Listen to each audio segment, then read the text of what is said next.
Amém. Graça e paz, amém, irmãos? Aleluia. Quantos estão felizes com Jesus nessa noite? Amém. Louvado seja Deus. Bom que você está aqui, que bom que você veio. Estou muito feliz de mais uma noite poder ministrar ao teu coração. Querido, abre tua Bíblia comigo em Filipenses, capítulo de número 1. Filipenses, capítulo de número 1. Por gentileza.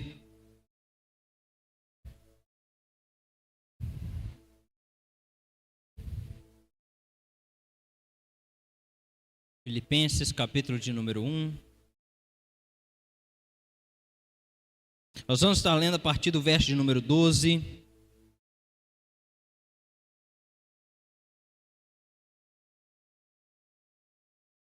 Quem achou?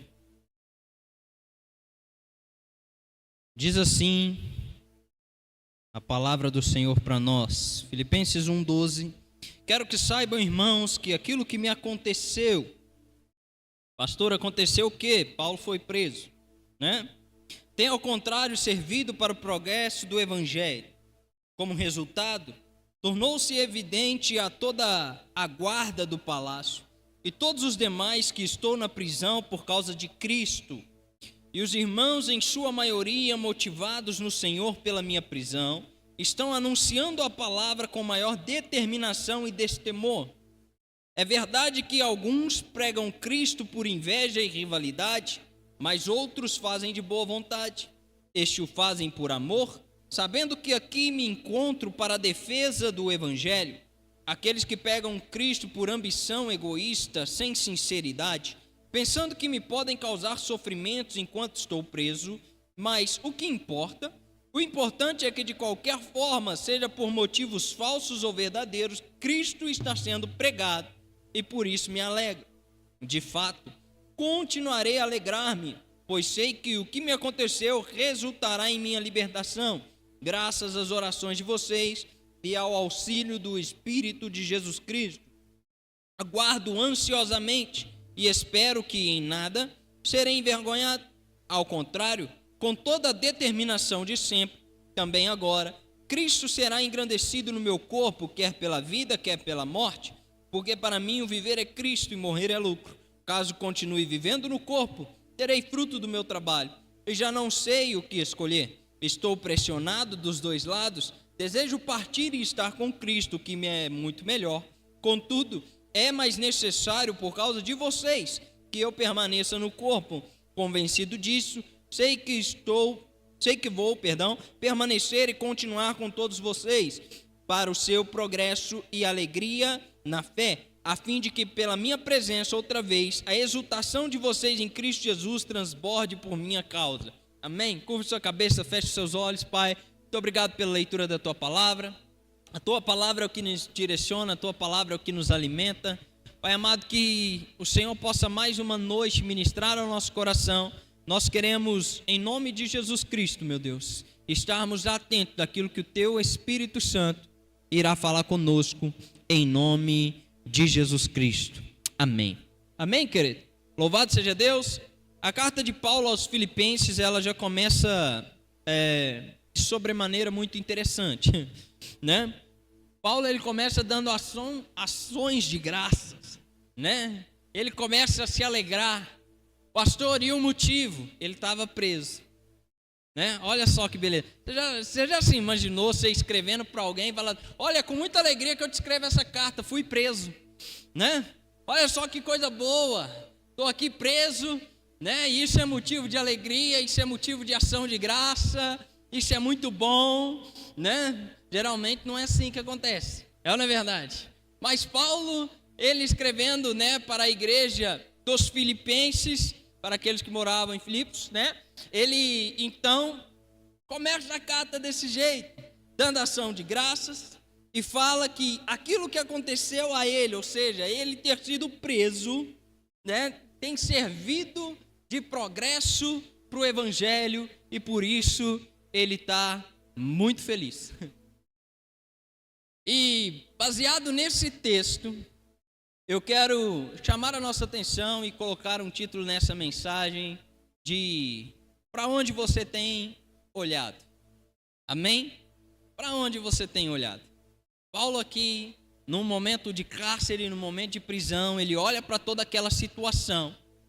E aí a palavra de Deus, lá em Mateus capítulo de número 6, versos de números 22 e 23, vai nos ensinar justamente aquilo que Paulo está descrevendo para nós. Mateus 6, 22 vai nos dizer que, ora, se os nossos olhos forem bons, todo o nosso corpo será cheio de luz. O versículo começa, olha, os olhos são a candeia do corpo. Se os teus olhos forem bons, todo o seu corpo será cheio de luz.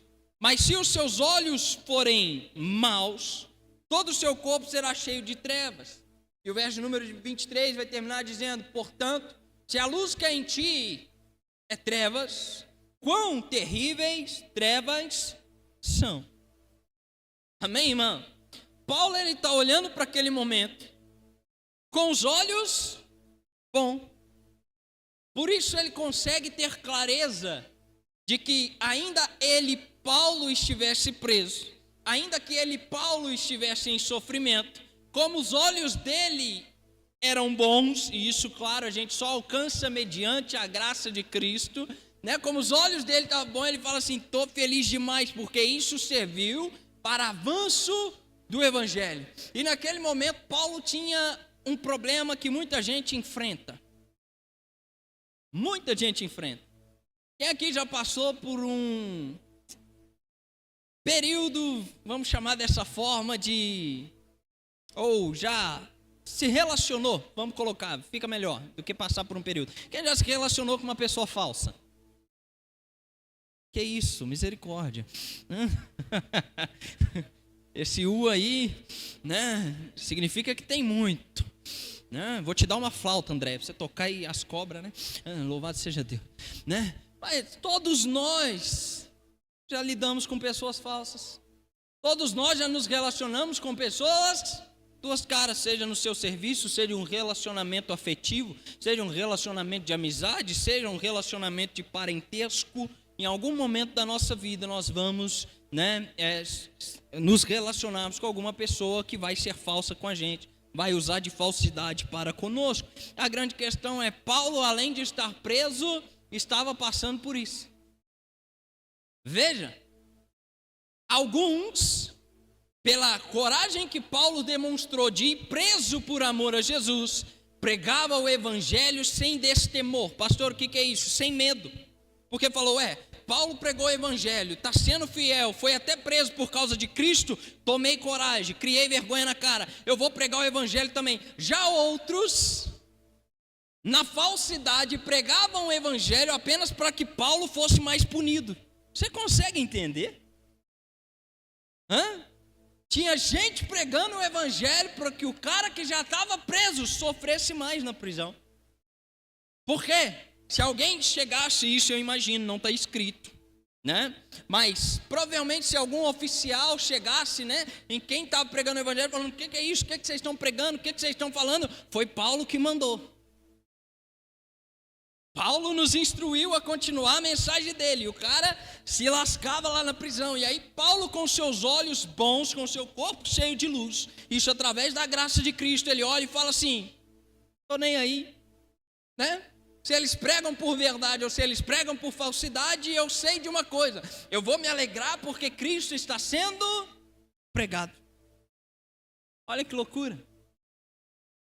Irmão, quando eu meditava brevemente, né, nessa passagem, eu falava assim, não é possível, né? Se fosse eu sempre gosto de me colocar nos lugares dos personagens, né, para eu ver o tanto que eu preciso melhorar. Né? Pastor Felipe tem muito que melhorar, mas eu falo, se fosse eu mandava a carta para a igreja mais ou menos assim, tem uns pregando na falsidade, hein?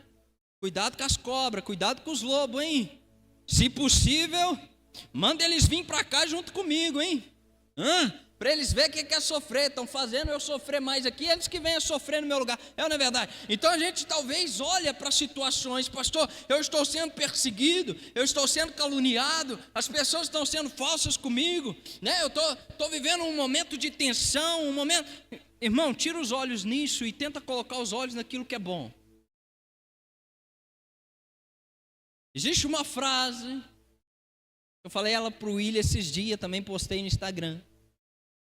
Que para mim ela é muito profunda. Porque ela vai, em todo o seu contexto, né? Eu não vou repetir a frase certinha aqui, mas em todo o seu contexto, o cerne da frase é: bendita a aflição ou a provação que te faz aproximar de Deus.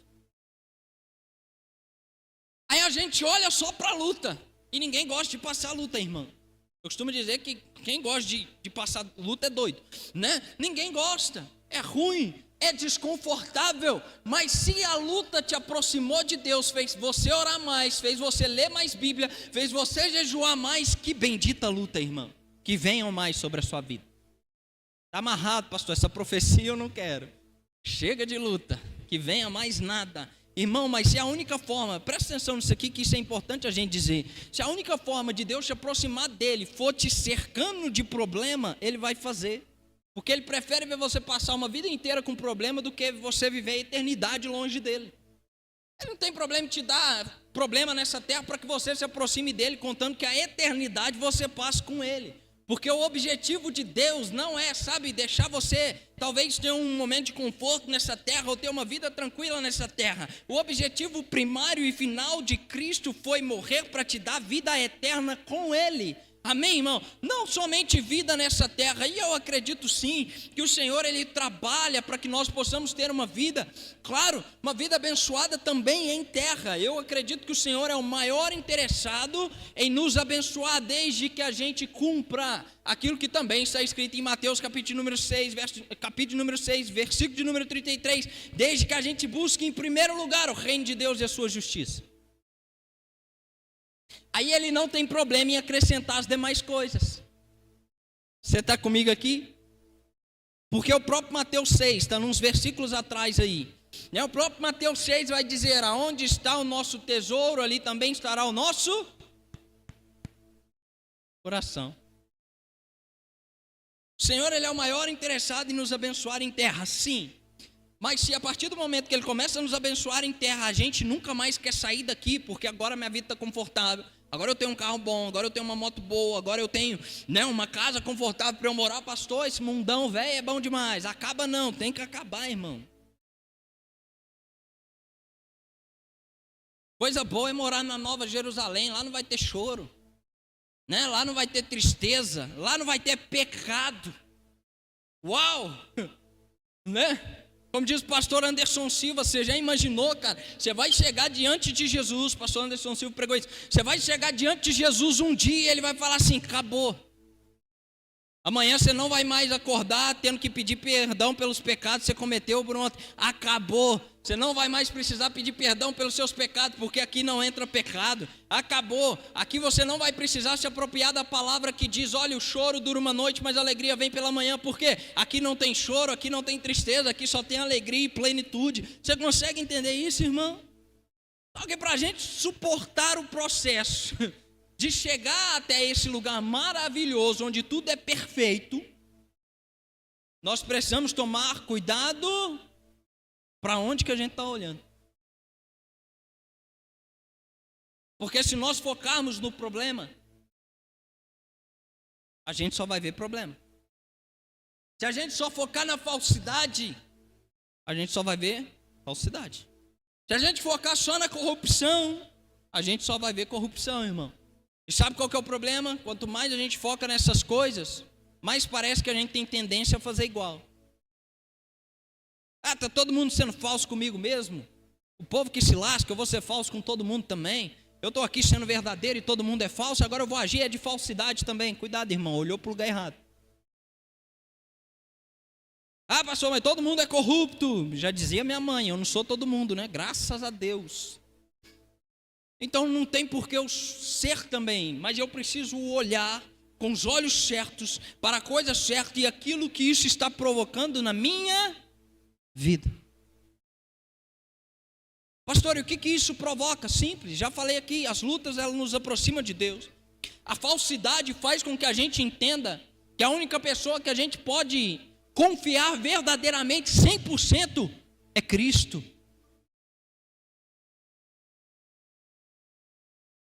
perseguições, pastor. Como que você olha as perseguições? Que eu estou sendo perseguido, eu estou no caminho certo, porque é uma bem-aventurança de Mateus capítulo de número 5. Bem-aventurados sois vós quando levantarem todo tipo de calúnia e difamação contra vocês por minha causa, e vocês serão injuriados e serão perseguidos por causa de mim, mas vocês são bem-aventurados, vocês são felizes. A perseguição me faz olhar para Cristo e refletir: eu estou sendo perseguido por falar a verdade, eu estou sendo perseguido por caminhar com Cristo, eu estou sendo perseguido por expor o Evangelho. Resposta é sim, bem-aventurado sou eu. Eu sou um homem bem-aventurado, eu sou feliz, porque eu estou fazendo exatamente o que o mestre mandou. Quem já brincou daquela brincadeirinha de infância, o mestre mandou? Não é possível que foi só eu. Ah, tá. Menos mal, já ia me sentir no jardim de infância, né?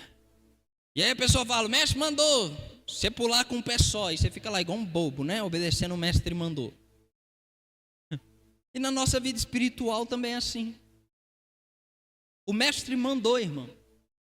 E quando o mestre manda, não tem muito para onde correr. O mestre mandou que nós amássemos os nossos inimigos e orássemos por aqueles que nos perseguem. Pastor, Deus me free. Quero não. Ou amar meu inimigo, orar por aquele que me persegue, irmão. Agora eu estou com essa frase na cabeça: o mestre mandou. Se o mestre mandou, o que eu vou fazer? Eu vou obedecer. Senão eu vou sair do game, senão eu vou ficar fora. E fora desse jogo do Senhor eu não quero ficar, irmão. Eu quero permanecer até o fim, você está entendendo? O Senhor mandou eu buscar Ele primeiro acima de todas as coisas e ter a certeza que Ele vai acrescentar. Eu li uma frase muito interessante, pastor, você lê demais, né? Então eu li uma frase muito interessante que dizia assim: olha, aquele que sempre olha para o que falta, sempre está em falta.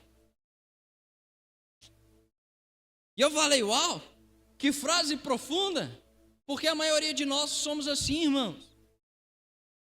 A gente está imitando o comportamento do povo do Êxodo até hoje. Deus tirou eles com mão forte e poderosa. De repente está calor demais. Então beleza, eu vou ser uma nuvem para tampar vocês do sol. Aí chega a noite, está frio demais. Beleza, eu vou ser uma coluna de fogo para aquecer vocês. Top. Todo dia de manhã vou mandar um café da manhã fresquinho, um maná, né? Um pão, era uma espécie de pão, vamos dizer assim. Tem um gosto ali de azeite, né? Números vai falar sobre isso. Números alguma coisa. E aí, Senhor, cansamos do maná. Porque, ai, que saudade das cebolas do Egito. Lá tinha cebola. Cebola, irmão. Né? Aí não, aí me quebra. Né? Cebola não. Né? Ai, que saudade, porque lá a gente tinha os legumes. O que vocês querem dessa vez? A gente quer carne. É carne que vocês querem? Então beleza. Aí Deus apelou, gente. Porque tudo que Deus fazia, eles focavam no que faltava. Por isso que ele sempre estava em falta de alguma coisa. Tinha falta da sombra, tinha falta do calor. Aí depois tinha falta de água. Aí Deus, né, faz sair água da rocha. Aí de repente tem falta de carne. Aí Deus apela, fala assim: já que vocês estão olhando só aquilo que falta, agora vocês vão comer carne.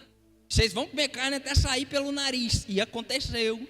Agora você imagina que nojeira. O povo come carne, e a carne começa a sair até pelo nariz deles, para que eles se sentissem falta. Deus fala: e aí, agora tá bom? Não. Aí você está de brincadeira. Ó a gente aí.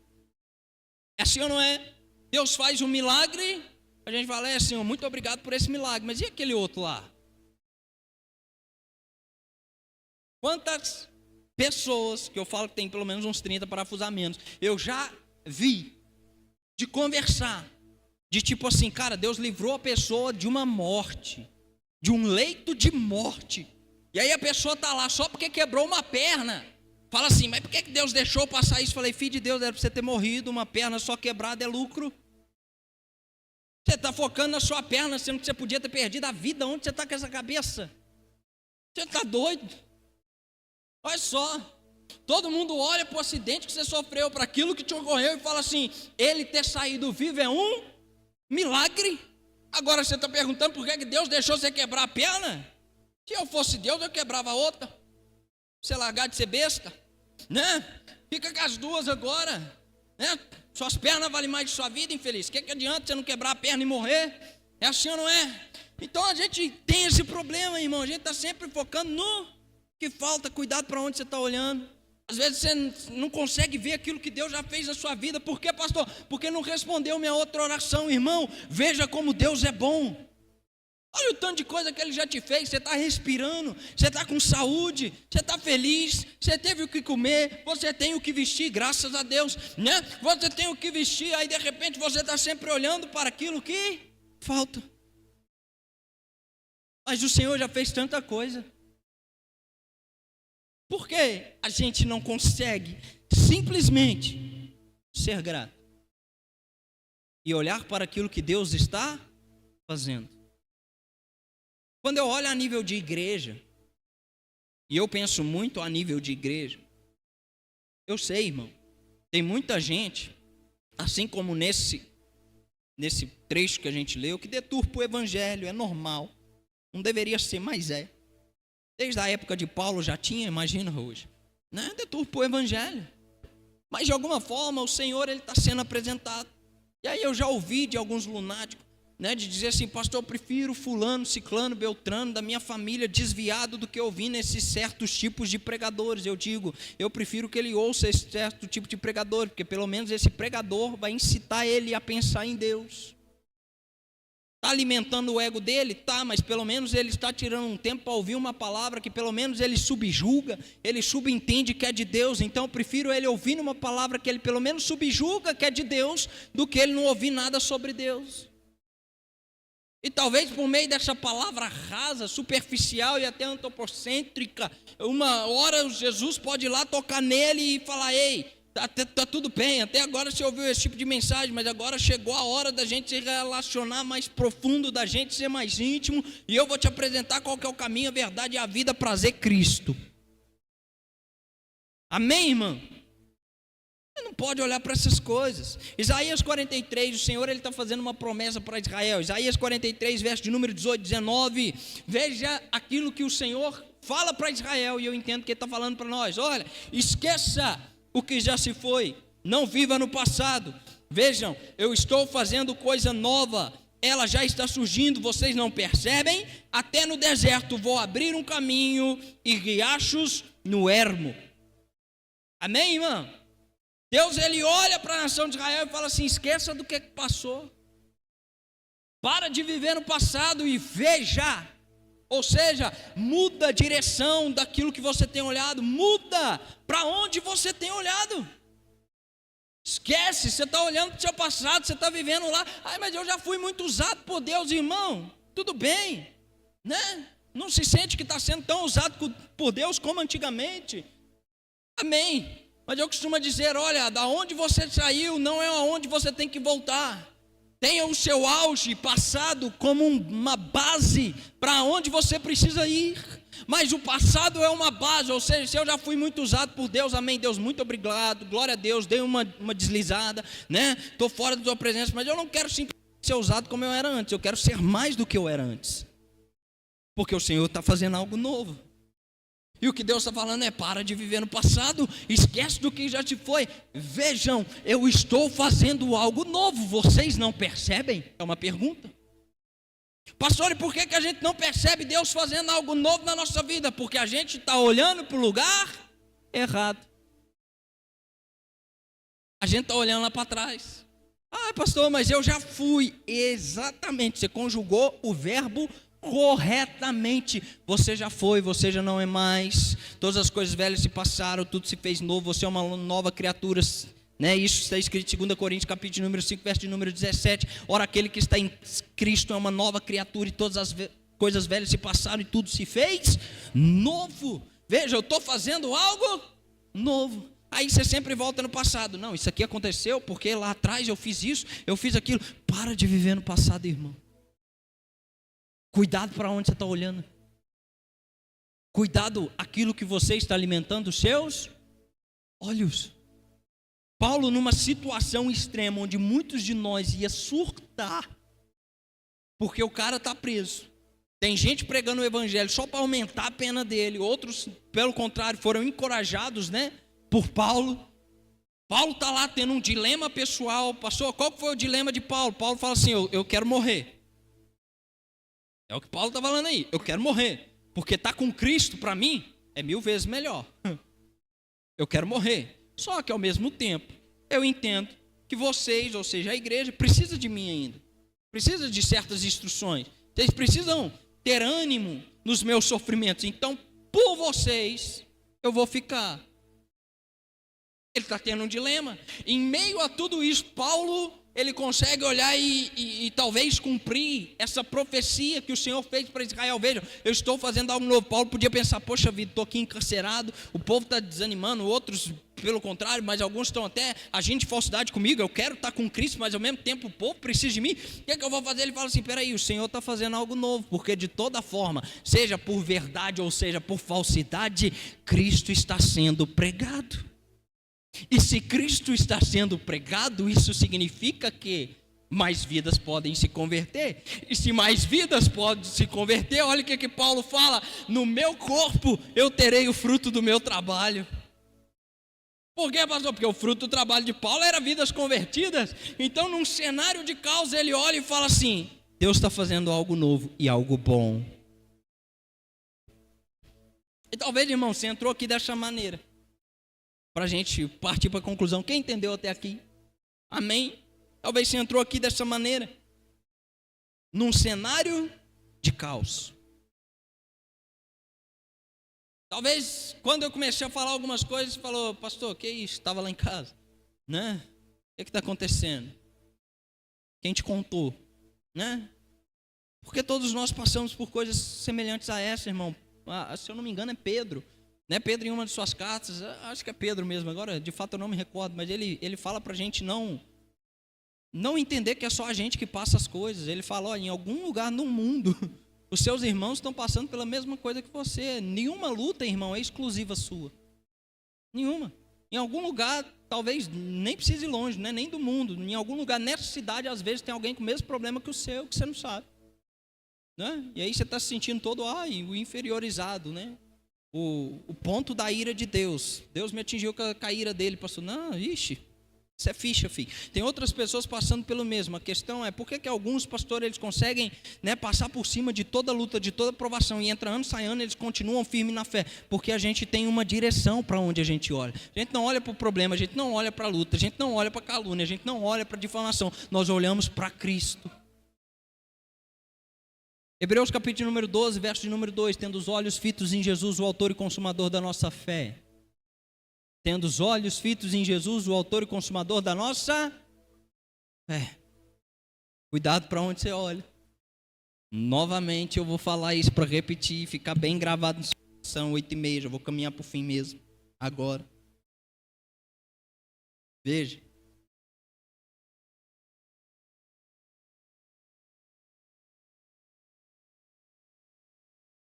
Por quê? Se os seus olhos não estiverem em Cristo, a luta que você está passando vai parecer maior que Ele. Se seus olhos não estiverem em Cristo, você vai dar legalidade para as pessoas que você só devia dar para o Espírito Santo. As pessoas vão ter autorização e autoridade para te derrubar quando elas quiserem. Apóstolo Luiz Hermínio, ele fala uma frase muito interessante. Ele fala assim: sabe por que a gente se magoa e se decepciona tanto com pessoas? Porque a gente dá o lugar de Cristo para elas. E toda vez que a gente coloca as pessoas no lugar de Cristo, ou seja, no primeiro lugar, a gente se dá mal. Toda vez. Experimenta. Coloca a sua família acima de Jesus. Você vai se lascar. Coloque seu relacionamento, seu casamento acima de Jesus. Você vai se dar mal. Coloque suas amizades acima de Jesus. Pastor, e o que é colocar acima de Jesus? Ter eles como uma prioridade suprema. Se eles falar: não vou na igreja, então também não vou, meu amor, que eu vou ficar com você. Você vai se dar mal. Cristo, ele não leva mal o que eu vou falar, não. Mas Cristo, ele é tão radical com essas questões que ele manda cortar e jogar fora. É assim ou não é? Se teu olho te faz pecar, você vai arrancar ele e jogar fora. Se tua mão te faz pecar, você vai amputar sua mão e jogar ela fora. Porque é melhor você conseguir ir para o céu defeituoso do que todo o seu corpo ser lançado no inferno. Aí na Bíblia atualizada, versão segundo Filipe, eu mesmo vulgo, né? Eu escrevi assim: se seu Instagram te faz pecar, desinstala essa porcaria, né? Se o seu YouTube te faz pecar, não tenha. Pastor, meu problema é o celular. A parede resolve, é só você tacar ele. Eu duvido que ele sobreviva. É uma bênção. Essa é a versão atualizada segundo Filipe. Se suas amizades te faz pecar, não sou mais amigo de vocês. Tchau e bênção. Muito tempo atrás aqui eu preguei a respeito disso. A gente é ótimo para começar coisas, mas é péssimo em terminar elas. Gente, a gente tem que ter a sabedoria de conseguir terminar coisas bem. Tipo, ô fulano, tudo bem? Então chega aqui, meu chegado. Mas a gente caminhou junto todo esse ano, mas agora eu entendo, né, que você não tem uma nova direção para mim, então eu não vou te procurar mais. Você tem meu carinho eterno aí, tchau, um abraço. A partir de hoje não te considero mais meu amigo. Terminamos bem. Pastor, terminou? Não, saiu falando mal de mim. Isso só revela o caráter dele, não revela o meu. Eu terminei numa boa. A gente precisa parar de olhar para aquilo que os outros estão falando de nós, irmão, e nos definindo, e começar a olhar aquilo que o Senhor está falando de nós, ao nosso respeito, e nos definindo. Porque eu ser julgado pelos outros e chamado de coisa que eu não sou pelos outros, mas ter Deus olhando para mim falando assim: tu és meu filho amado. Está certinho, é isso mesmo. Do que pelos outros. O pastor Filipe é gente boa, o pastor Filipe é legal, que não sei o que. Deus está olhando lá para mim e fala: fariseu, hipócrita, infeliz. Você vai ver para onde você vai parar. Aí me quebra, irmão, aí eu estou lascado. É assim ou não é? Então a gente precisa parar de olhar para essas coisas. Deixa eu te dar mais um e último recado para a gente levantar e orar, que é a promessa do Senhor em Isaías 43. Esqueçam o que se foi, não vivam no passado. Vejam, o Senhor está fazendo algo novo. Amém, irmão? Ele está fazendo algo novo. Será que você não percebe? Será que você não percebe que o Senhor ele já começou a organizar sua casa? Será que você não percebe que o Senhor já começou a organizar sua vida?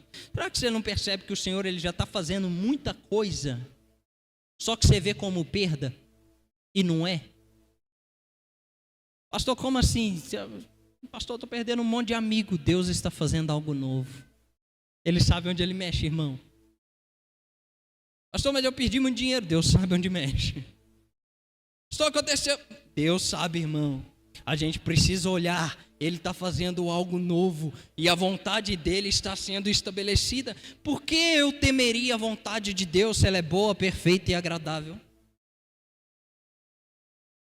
Pastor, não é não. Então discute com a Bíblia. Romanos 12, 2 fala que é. A vontade de Deus é boa, perfeita e agradável.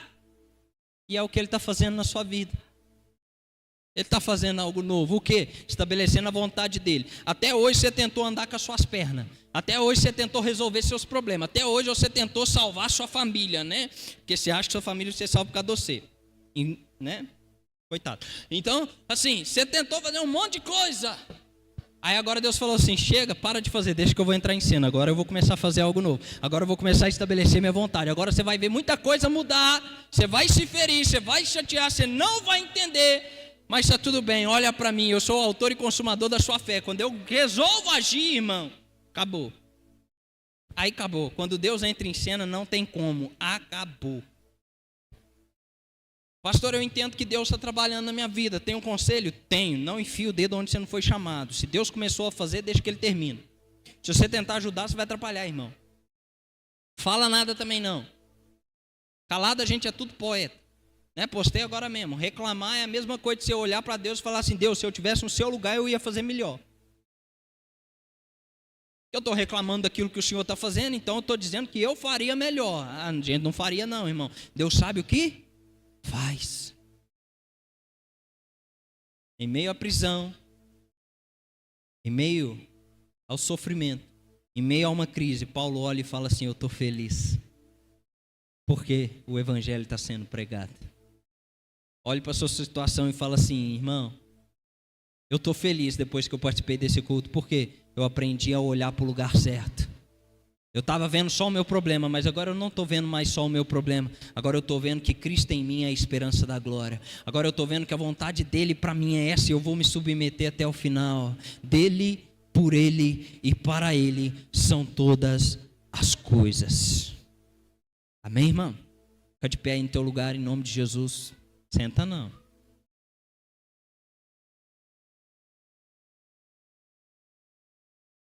Pastor, gostei não, hein? Prefiro quando você dá aquelas cajadadas que não sei o que, essa pregação foi muito motivacional. Não é motivação, irmão, é realidade. Viver a vontade de Deus para nós não tem nada de motivacional nisso. Devia ser o nosso natural, né? Como a gente não faz, não é isso? A gente tenta ser Deus e dá certo. Aí a gente tem que trazer essas palavras. Mas que essa palavra, irmão, de verdade, do fundo do meu coração, sirva de refrigério, sirva de ânimo. Às vezes você entrou aqui animado, agora você está saindo aqui um pouco mais esperançoso, porque você sabe que o quê? É o Senhor que está trabalhando. Fica tranquilo, irmão, Ele sabe o que está fazendo. Ele sabe o que está fazendo. Né?